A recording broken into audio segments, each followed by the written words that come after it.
Welcome to the 9 News Trump Rally. Good morning, everyone. For those of you keeping track at home, I think this is the 4th place I've been in the studio.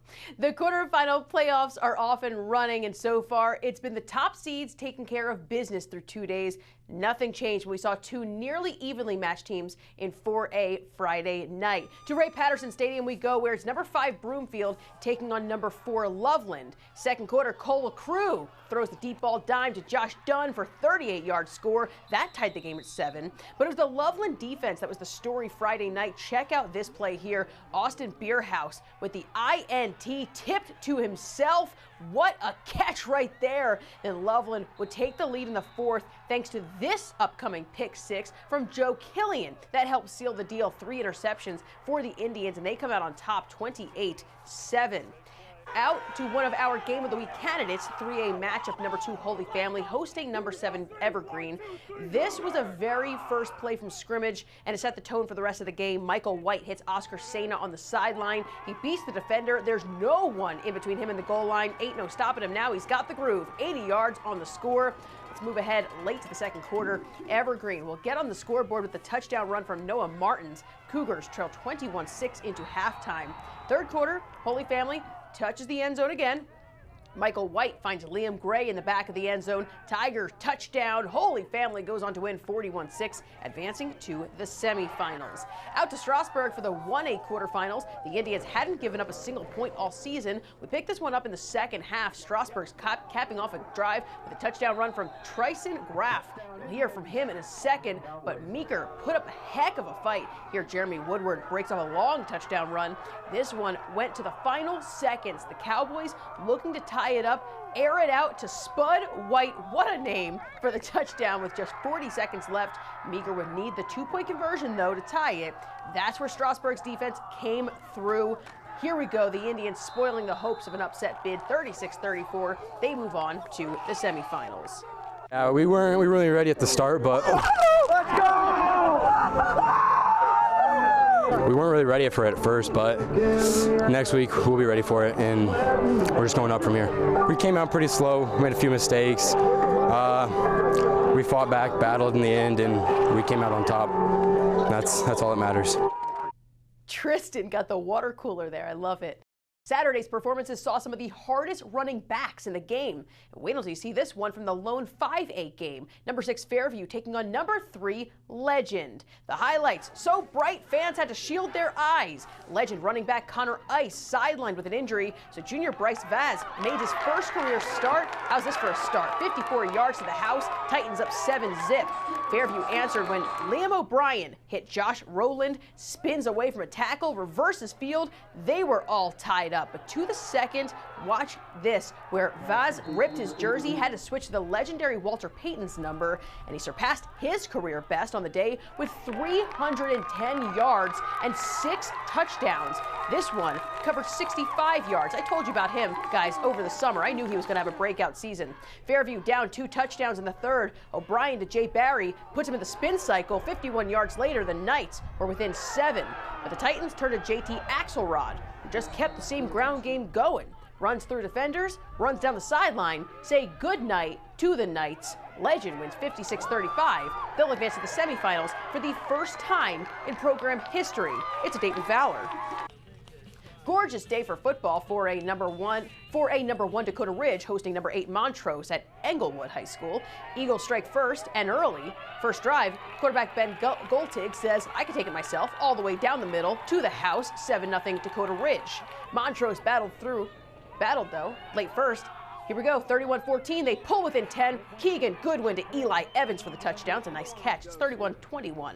But the story of the day was Dakota Ridge's offense. They scored all kinds of ways, including this jet sweep.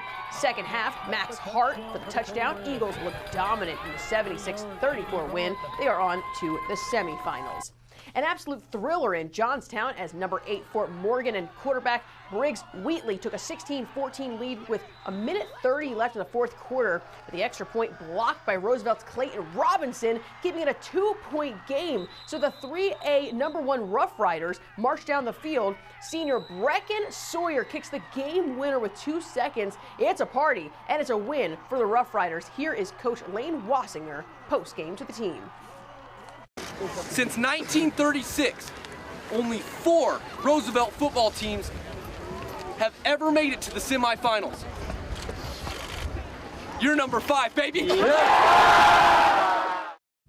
I love it. 4A playoff matchup next. Early kickoff for number 3 Ponderosa Mustangs hosting 6th-ranked Fountain Fort Carson Trojans. No score. Third play of the game, Ponderosa linebacker Brady Porter walks right in front of this pass for an interception, and guess what? He'll also walk right into the end zone. There's no one there. Mustangs lead early, 7-0. But the story of the game, Fountain Fort Carson running back Hugh Jones spins from the first defender, jukes the second, down the sideline he goes, not to be caught. Jones finished the day 28 carries for an outstanding 329 yards. Who picked him up in fantasy? Fountain Fort Carson, the upset. They win a close one, 41-38.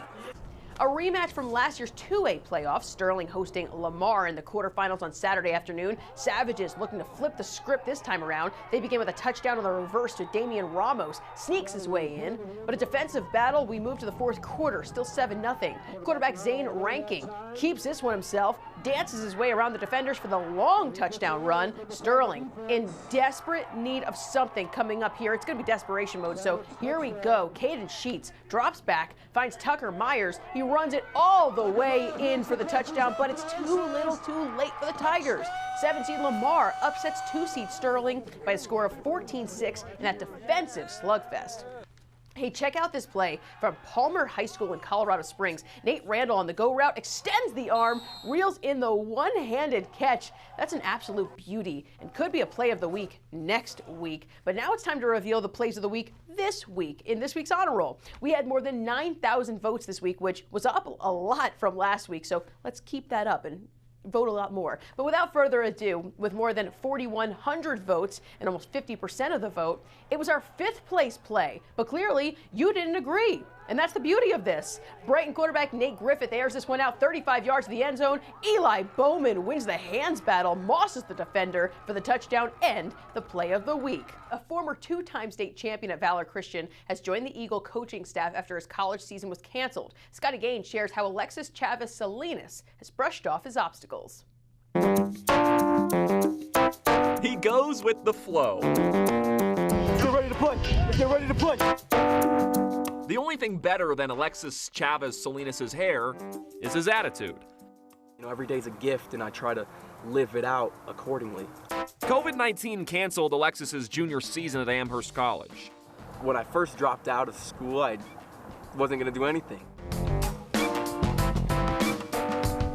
But having kept a great relationship with his alma mater, Alexis was able to say, "Here goes nothing," and join the Valor coaching staff. Here I am. Something he takes very seriously. So coaching has really opened up my eyes to how intense and how intricate the game of football really is. Inside, you gotta go inside. You can't be doing anything unless you're locked in. Locked in, yes. But the 20-year-old knows the importance of letting his locks down and having some fun. So when you're running across the field and the hair is flowing, how do you feel? You know, I feel a little slower, to be honest with you. Extra weight on you, huh? It's not as aerodynamic. As the hair keeps growing and he gets his flow on, it just gets stronger. So has he gotten stronger and more mature as the hair has grown? Is that what you're trying to say? Yeah, I think it's the source of his maturity level.